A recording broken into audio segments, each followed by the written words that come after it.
Bonjour les amis. On continue avec Marc au chapitre 4. Nous sommes maintenant dans les versets 35 à 41.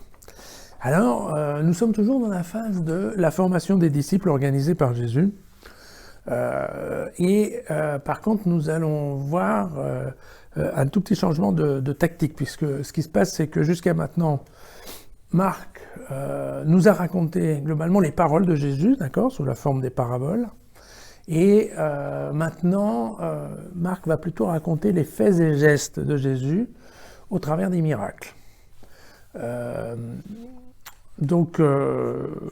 allons avoir ici le premier de ces miracles, qui est un miracle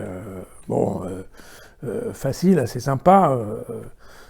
Je vous le raconte en 2 mots. Jésus leur dit « Passons sur l'autre rive », donc très clairement donc le groupe des disciples quitte la foule, ils emmènent Jésus sur une barque, ils se mettent à traverser le lac, donc entre-temps Jésus s'endort au fond du bateau, le vent se lève, il y a la tempête, les disciples ont la trouille, ils réveillent Jésus en lui disant « mais qu'est-ce que tu fabriques ?» Et puis Jésus se réveille, et puis il se fâche un peu contre le vent et contre les vagues, et donc la mer devient calme. Et Jésus en profite pour dire à ses disciples, mais de quoi avez-vous peur ? Et il leur dit d'ailleurs, vous n'avez pas encore la foi. Voilà. Et donc, bien entendu, à la fin de ce miracle, tout le monde est saisi d'une grande crainte devant cet homme qui est capable de parler au flot, au vent, à la tempête. Voilà. Alors,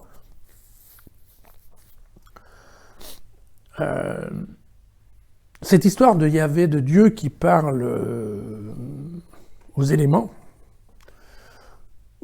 qu'il a créés, n'est-ce pas, dans le cadre de la Genèse, mais c'est aussi, ça c'est quand même vraiment un classique biblique, on trouve ça un peu partout, on le trouve entre autres dans le psaume numéro 107 qui parle très bien de ça, de Dieu qui parle, de Yahvé qui parle effectivement au flot et au vent.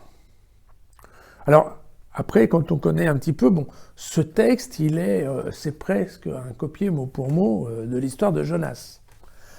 Alors, c'est un peu différent, mais Jonas aussi est dans un bateau, Jonas aussi dort au fond du bateau, les gens qui sont dans le bateau ont peur, ils le réveillent, il l'engueule en lui disant « mais comment tu peux dormir ?» Et alors après, c'est là où l'histoire change, parce que Jonas demande qu'on le balance à la flotte, et quand Jonas tombe dans l'eau, à ce moment-là, la tempête se calme. Voilà. Donc dans notre histoire, c'est un peu différent, puisque Jésus reste au sec, et lui passe pas à la flotte. Mais donc, on s'aperçoit que les 2 affaires sont assez similaires, ce qui veut dire que Marc a été cherché dans ses connaissances de l'Ancien Testament pour raconter cette histoire. Voilà. Alors, sur ce miracle, je dirais qu'il n'y a pas grand-chose à en dire. Moi, personnellement, je ne suis pas un fanatique des miracles, donc je crois que c'est plus des histoires qui ont été créées pour nous faire comprendre des choses. Donc, voilà, je pense que ça ne vaut pas la peine de développer. Ce qui me paraît vraiment intéressant, par contre, c'est de parler de la conversation qui a lieu sur le bateau. Parce que, comme toujours, en fait, dans toutes ces histoires, ce qui est intéressant, c'est le comportement de l'homme, un peu en société, entre guillemets. Voilà. Et donc là, dans cette histoire de Marc, ce qu'il faut comprendre, c'est que les disciples ont peur. Voilà. Alors ils ont peur, pas seulement à cause de la tempête, ça c'est l'histoire du miracle. Les disciples ont peur parce qu'ils sont sur un bateau et qu'ils sortent de la rive de la Galilée, qui est leur terrain de prédilection, d'où ils viennent, qui c'est un pays juif, et ils vont traverser le lac de Tibériade pour aller de l'autre côté, et de l'autre côté, c'est quand même plutôt un endroit où on a des païens qui sont d'origine grecque et qui sont quand même des étrangers par rapport aux Juifs. Donc très clairement, les disciples ont un peu peur, parce que jusqu'à maintenant, ils étaient restés à côté de Jésus, mais bien dans dans les limites, je dirais, de leur connaissance, et là, ils partent à l'étranger. C'est la première fois qu'on les voit monter dans le bateau, dans l'histoire de Marc. Donc très clairement, les disciples ont peur pour ça. Et ce qui est intéressant de comprendre, c'est qu'à l'époque où Marc écrit cet évangile, il est à Rome, et sa communauté chrétienne a peur. Pourquoi ? Parce que Néron est en train d'organiser, en fait, la répression et la persécution de la communauté chrétienne. Donc il y a bien la même chose, et on a bien des disciples qui ont peur. Et donc Marc écrit cette histoire, qu'on appelle un miracle, pour dire à ses frères de communauté, voilà, c'est passé la même chose. Il y a d'autres moments où les disciples ont eu peur. Voilà, c'est ça le... c'est ça, voilà. Et puis alors, bien entendu, alors, il y a ce truc qui est... je pense qu'on est tous touchés, quoi, parce qu'évidemment, moi aussi le premier, enfin, je veux dire, on rouspète toujours après Dieu quand les choses vont pas bien, quoi. Hein. Bon, qu'est-ce que tu fais, quoi qu'est-ce que tu fais ? Comme les disciples ont dit, mais putain, qu'est-ce que tu fabriques, quoi ? Le bateau est en train de couler et toi tu dors.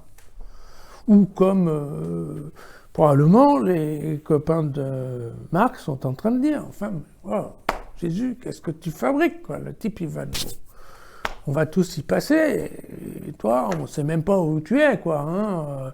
Tu nous avais dit que tu allais revenir, la fameuse parousie. Mais à l'époque, voilà, quand Jésus est parti et qu'il a dit « Vous inquiétez pas, je vais revenir », on ne savait pas, au tout début de l'histoire des communautés chrétiennes, tout le monde pensait que Jésus, 3 jours après après être parti, enfin après avoir disparu, qu'il allait revenir, là, 3-4 jours, enfin bon, voilà, la semaine prochaine, peut-être le mois prochain, quoi. Ça fait 2000 ans. Voilà. Donc il y a un malentendu à ce niveau-là. Et donc, eh bien voilà, évidemment, les collègues de Marc disent aussi, mais si tu dois revenir, c'est le moment là, parce qu'on va y passer. Et donc, voilà. Et combien de chrétiens, parfois fervents, admirateurs, eh bien, voilà, quand ça marche pas, on a tendance à rouspéter en disant qu'est-ce que tu fabriques, voilà. Donc, ça fait déjà un petit moment que c'est comme ça. Et puis, l'autre point qui est intéressant, c'est quand même aussi la réaction de Jésus qui dit mais au premier coup de vent, là, vous avez déjà, il n'y a plus de foi, quoi. Et quelque part, une certaine tristesse de Jésus qui dit oui, alors voilà, en fait, je les enseigne depuis un certain temps, et en fait, les paraboles et tout ça, ça ne servait à rien, quoi. Même ceux à qui j'ai expliqué le contenu des paraboles, a priori, dès qu'il y a un coup de vent, les types ont la trouille et ils n'ont plus aucune foi, quoi. Ils croient absolument plus en ce que je leur raconte. Et probablement, cette tristesse de Dieu, quand il regarde le peu de foi de son peuple, effectivement, oui, ça doit être un petit peu déprimant. Voilà. Je pense que voilà, on a fait le tour de la question. En tout cas, vous comprenez pourquoi moi, c'est pas demain la veille qu'on me remet sur un bateau. À demain.